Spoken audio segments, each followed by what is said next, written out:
Well, hello everyone. This is Chrystal Lynn, Cowgirl Astrologer, and I want to thank you for joining my channel. And I apologize that my video screening is not working tonight. So I'm not able to use my video. So this is going to be more like a little podcast. So I hope you guys don't mind. And I thought it was really interesting because right now we are passing through our new moon in Scorpio.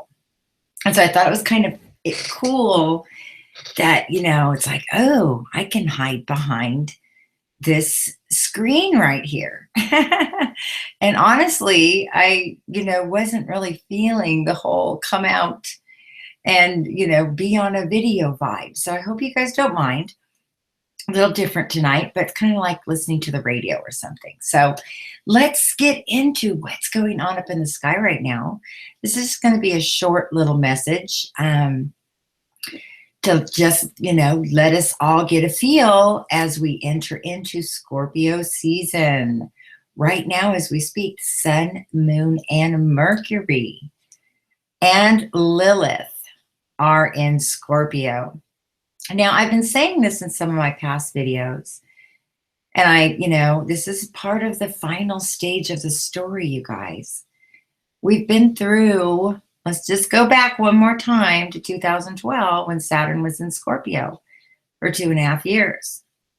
Then to the final hoopla of that 2.5-year cycle, Mars was in Scorpio from the beginning of this year, January to July. I know we'd all like to forget as fast as we can these emotionally intense Scorpio years. So here we are right now thinking we got a little reprieve as Saturn moved into Sagittarius and then Mars moved into Sag and Cap the last few months. So now here we are facing it again. The only energy, and I believe it's a very powerful energy, that has not left the picture is Lilith in Scorpio. Now, Lilith is a approximately 9-month cycle.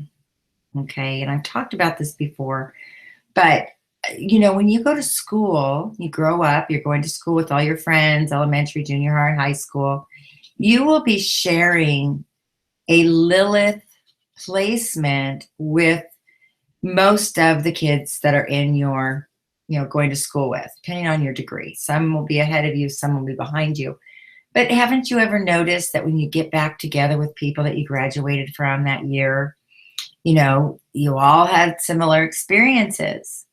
My generation was the Lilith in Gemini 9-month cycle. So, we were all out making out in cars in high school. So, that's the Gemini life. Well, more than that, but that's the Lilith side of it. So when we all get together, we can all laugh about, the things we used to do and we relate. Okay. So children being born right now will be born in this cycle. Now, Lilith is a very raw energy. So Lilith really, casts kind of a shadow, this is my interpretation, okay, over the cycle that you're in. It gives it the flavor and it's bringing up the deep roots. And because I believe this month is very unique and special, it's bringing us towards an ending of a chapter of very deep emotional pain that we've all still been looking at and going through. We're on the other side now, though. Here's the great thing. Scorpio brought up a lot of issues of toxic relationships, of, the truth behind the scenes, what people's true intentions are, including our own. We've had to look at our own self too, our own ugly side. With Lilith and Scorpio right now, it's bringing up these deep, dark insecurities, paranoias, anger, this vibe. But I believe that Lilith and Scorpio can also bring healing, and that is the goal, is to bring healing to the end of this cycle. Now, you know, I'm talking about spiritual things and everyday things and relationship things, you know, with Pluto and Mars that have been in Capricorn together in a conjunction. It's starting to loosen up now. You know, we've seen what's been playing out in the debates. It's a very, and I've said it before, you know, everybody's going for the guts, you know, below the belt. You know, it's that kind of intense energy. So we're all experiencing this right now. What can we do to make the best out of this Scorpio season? I think Scorpio season can sometimes make or have us start to feel maybe alone or wanting to withdraw. If you need to do that, do that. It brings us into deep concentration. So if you have a project right now that you really need to get serious about and you need to just kind of go in your own cubby for a month and, or, you know, hide out in your writing studio, you know, this is the time to put into it. Realize that you're going to be extremely sensitive to relationships right now, seeing through the veil of things, and the holidays are hard for that. Often we have to put on a smiley face, do the holidays, but inside we're having a lot of anxiety because no longer are we able to play the same script, read the same script that we used to read in our relationships.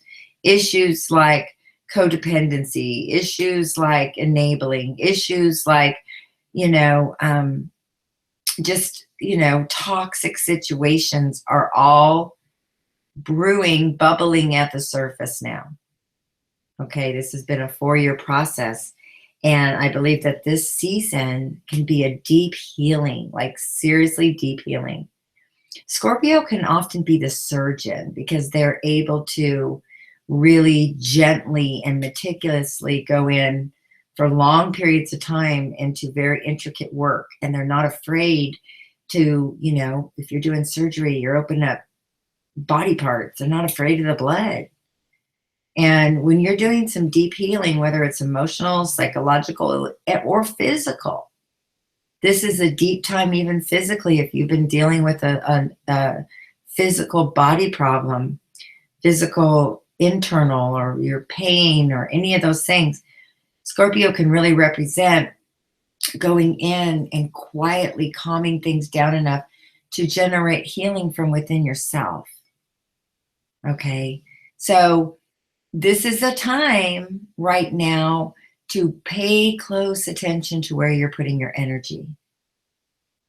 All right, you know, whatever your button you press, you know, on Facebook, if you're spreading goodwill, if you're spreading hate, if you're fighting with everybody, because that's what's going on out there. And we've all are guilty. I've gotten in a few too. You know, the energy is so intense. You know, really ask yourself, you know, am I wasting my energy right now? Can I use it in a better place? Do something with all of your frustration. You know, a lot of times when we have a situation like this where things are very intense around us, we start, you know, basically fighting each other and self-sabotaging ourselves. So, you know, if we're going to do something about our surroundings and our freedoms and all the things we're concerned about, then, you know, we have to use our intuition and our insight and our know-how, you know, to rise above this time. You know, there is a spiritual dimension that we can operate in, but we can't get dragged down because things are so intense and it's kind of like everything's brewing to the surface. It's bringing out the raw, deep, dark energy in a lot of people. So whether it's you or somebody you know you're affected by, that's why things are so heavy right now. I'm really encouraging people that have, especially those of you out there who use your gift of healing, to really guard yourself right now, to guard your heart, to stay focused, to remember what your values are, to remember what's important. What are you investing in? You know, where are you putting your time? Because our time is very precious. So this isn't in any way to be, you know, a negative or, you know, scary. Boo, it's Halloween. Oh yeah, tomorrow night's Halloween. But it is a message for us to realize that we are in a spiritual war every single day. And yes, we believe, you know, in rainbows and love and light, and all of those things are so important to have a light in your life every day. But we have to deal with real issues here as well in our everyday life. We're all dealing with heavy issues. So I just wanted you guys to know that this message is about definitely hope. This is not about being afraid. This is the final chapter here. Let it bubble up. Look at it. Don't be afraid of the dark. Turn the light on these dark areas once and for all, however you need to do that. Getting healing and getting resolve is not always about going back and having one more conversation with someone that you're not going to resolve anything. You've already done it 100 times. Moving on is acceptance that there's just some things they are is what they are, you know. It is what it is. We have to accept certain things as they are without trying to fix it, without trying to manipulate it, without trying to push it. Let things be what they are. Look at the truth of what they are right now. Because we're moving in to, you know, Neptune's going to be moving direct November 18th, you guys. That's going to really release all this creative frustration we all have. Because we're all in this creative mode, but we feel like we're just in this jumbled vortex where we can't put two pennies together and rub them. You know, it's like, okay, that's because we're, you know, we're going through one more here. Let's get in here and let's get this toxic stuff out. We're in the final cleansing. North Node is still in Virgo until May, cleansing us. It's a full 18-month cycle of detox. Now we're in Scorpio season. It'll be emotional detox. Next month, when we move into Sagittarius season, we'll have something else we're working on. Venus is in Sagittarius right now, so that is good. We need a little fire. We got a lot of water going on. Mars is still in Capricorn. November 11th, Mars will move into Aquarius. And I think we're going to really enjoy that. I'm hoping it's going to lighten the mood. It's going to get us talking. It's going to get the energy going. It's going to get the ideas working. The internet will be buzzing. It'll be the time where our mind starts to clack and we start to get into a rhythm. Okay, because even though, you know, Uranus rules Aquarius, you know, co-ruled by Saturn there. So there is structure. And then January to February, Mars will move into Pisces, which will really open up our visions. So we have a chance, you know, we can't stop living. When things are going bad around us, the greatest thing that you could do every day is get up and live to the fullest. That's what we need. Invest in your children, invest in your grandchildren, invest in your community, invest in your social media groups, whatever it is, bring something good to the table. Change the energy around us.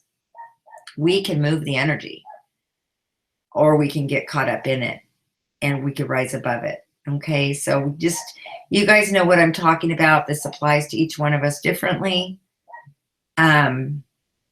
Jupiter is still moving strong in Libra at 11 degrees. So yeah, relationship issues are still on the table. When Jupiter comes in, it often blows things up, or it feels that way at first. Because sometimes when you have, you know, we're all trying to balance things. And sometimes in that balance, the balance becomes unbalanced. And sometimes, you know, if something's a little unbalanced, you could add a little weight to one side and shift the balance a little bit. But sometimes when things, you know, have been so stuck in an unbalanced situation for so long, you know, sometimes You know, it's just, you got to start all over. You got to flip some tables. You got to, you know, you got to clean house. And that's what's happening right now for the first time. Well, not the first time, but in an important time. As we're healing from past trauma, we're moving into the future of what is healthy relationships. What are they? We don't even know, because we've been caught in an astrological dynamic of relationships. See, all these conversations we're all having about our relationships right now, it's not by any coincidence that so many things are coming to the surface, and there's so much liberation. And people are really stepping up and stepping out into who they are. Okay, that's the plan. That's been the plan all along. We're in it. But, you know, we can't watch life from the sidelines. We got to feel it. You know, we got to feel it. We got to know what it feels like to walk as a human, walk on this earth. So all that being said, you guys, I want to wish you a very happy new moon. This is an empowering time, extremely. So again, it is about strategy. Scorpios are strategic. They're calculating. They don't waste their time. They don't put their foot any place that hasn't been thought out. Where are my Scorpios out there? I hope you guys will comment and tell me if I'm right. You guys are stealthy and you guys plan and you wait, and we need to learn from your example right now. We need to all use this scorpionic energy to navigate the waters, okay? So I personally will be enjoying my little hiatus into my projects and doing some fun stuff. So love you guys. If you want a reading, I'm definitely doing readings right now. I have some great transit readings, career consultations, family dynamics, relationships, composite, children, you know. I can custom design any reading for you. So if you're interested, go to my website, cowgirlastrologer.com. And thank you for your time tonight, you guys. I hope this was helpful. Have a great evening.